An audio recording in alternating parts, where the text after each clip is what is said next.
Chers internautes, bonjour. J'ai choisi aujourd'hui de vous expliquer comment se rémunérer un courtier. On va parler donc des frais de courtage et on va parler des différents types de courtiers. Alors, pour commencer, comment est rémunéré un courtier? Eh bien, d'une première partie qu'on appelle la commission bancaire. C'est la première source de rémunération d'un courtier. La commission bancaire lui est rétrocédé puisqu'il est apporteur d'affaires. Il apporte un dossier à la banque le paye pour ça. Au même titre, par exemple, qu'un agent immobilier. Il faut savoir qu'un agent immobilier qui conseille à son client d'aller voir une banque, eh bien l'agent immobilier sera payé, en règle générale, 1% du montant du crédit. C'est donc la première source de rémunération du courtier. La deuxième source de rémunération du courtier, ce sont les honoraires. Les honoraires, en termes d'usage, en termes de pratique, vont de 0. Oui, parce qu'il y a des courtiers dits gratuits, on en parlera tout à l'heure, de 0 à 4%. D'ailleurs, les honoraires sont la plupart du temps financés par le crédit octroyé. Donc, pas de panique sur les honoraires, puisqu'ils seront plafonnés de fait par une loi qui protège le consommateur, qui s'appelle le taux de l'usure. Et puis, il faut savoir que les honoraires sont amortis par la négociation du courtier, négociation qui portera sur le taux nominal, sur l'assurance, par exemple, ou sur d'autres leviers. D'où l'importance de choisir un courtier qui va réellement défendre vos intérêts.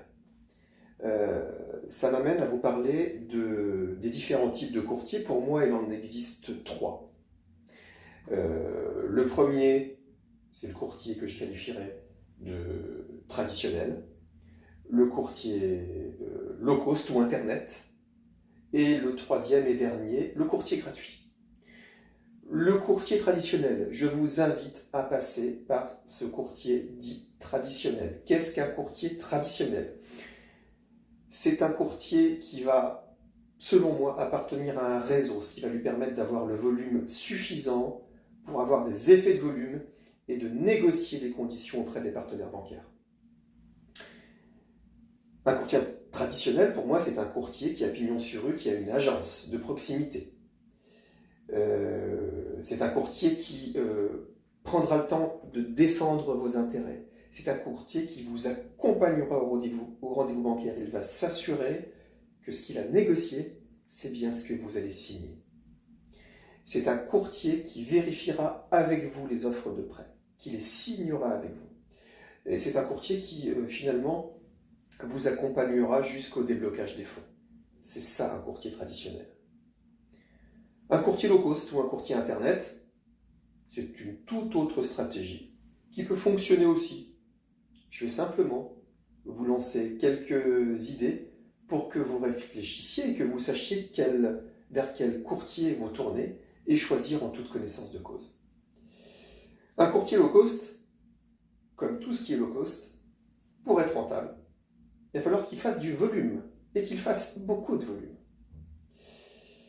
Beaucoup de volume, ça veut dire quoi? Ça veut dire moins de temps sur les dossiers. Moins de temps avec vous, client, en rendez-vous. Moins de temps avec vous, client, pour vous accompagner à ces fameux rendez-vous bancaires. Vous n'êtes pas un numéro.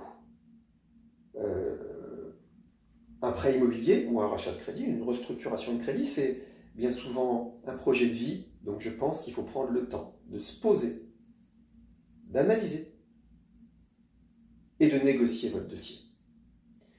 Bien souvent, les meilleurs avocats français, on a tous leur nom en tête.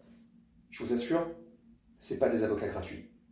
Pourtant, c'est eux qui vont gagner les procès, tout simplement parce qu'ils vont prendre le temps d'analyser le dossier, de défendre le dossier et de plaider un dossier pour, au final, gagner le procès. Le troisième type de courtier, que l'on voit de moins en moins malgré tout, mais qui existe toujours, c'est le courtier gratuit. Alors là, je vais tout simplement vous poser quelques questions. Posez-vous les bonnes questions. Comment vivent-ils? Comment sont-ils rémunérés? Eh bien, je vais vous le dire, ils ne vivent que de la commission bancaire, puisque, oui, on vient de dire, ils sont gratuits pour le client. C'est-à-dire que le client ne paiera pas d'honoraires. Mais ça veut dire qu'il n'y aura que la commission bancaire comme source de gagne-pain pour ce courtier. Or, les honoraires, selon moi, c'est le prix de l'indépendance d'un courtier. Alors du coup, qui est le client? C'est la banque qui rémunère? C'est le client? N'y a-t-il pas un conflit d'intérêts? Le courtier n'est-il pas susceptible d'envoyer ses dossiers à une banque qui le rémunère le plus? Ou le plus vite? Voilà, j'ai lancé ces questions-là, maintenant ce sera à vous d'y répondre. Ce sera à vous de choisir votre courtier. Et je vous dis à bientôt pour de nouvelles vidéos.